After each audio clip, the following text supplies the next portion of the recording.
కీర్తిరెడ్డి తొలి ప్రేమ మూవీలో పవన్ కళ్యాణ్ సరసన నటించిన హీరోయిన్ గా హీరో సుమంత్ భార్యగాను తెలుగు ప్రేక్షకులందరికీ పరిచయం.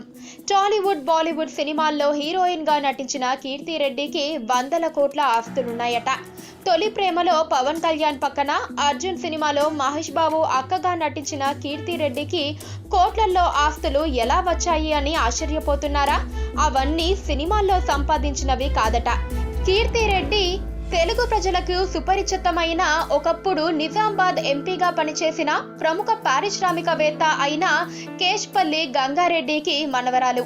కీర్తిరెడ్డి చదువు కూడా ఒక రేంజ్ లో యుఎస్ లో కంప్లీట్ చేసింది.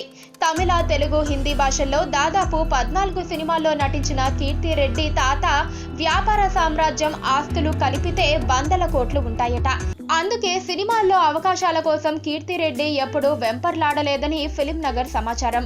2004లో సుమంత్ని పెళ్లాడిన కీర్తిరెడ్డి కేవలం 2 సంవత్సరాలకే విడాకులు తీసుకొని చాలా ఏళ్ల తర్వాత 2014లో ఒక డాక్టర్ ని పెళ్లాడింది. ఆ డాక్టర్ పేరు ఎన్ కార్తిక్. వీరికి ఒక బాబు కూడా పుట్టాడు. అమెరికా డాక్టర్ కూడా బాగా ఆస్తిపరుడట. సుమంత్ తో డివోర్స్ తీసుకున్నాక కూడా కీర్తితో అప్పుడప్పుడు మాట్లాడతాననే ఇటీవల సుమంత్ ఒక ఇంటర్వ్యూలో కూడా చెప్పిన విషయం అందరికీ తెలిసిందే. పక్కనే ఒక గంట సింబల్ కనిపిస్తుంది కదా, దాన్ని నొక్కారనుకోండి, మేం చేసే వీడియో అప్డేట్స్, నోటిఫికేషన్స్ అన్నిటితో మీ డివైస్ లో వాలిపోతాం.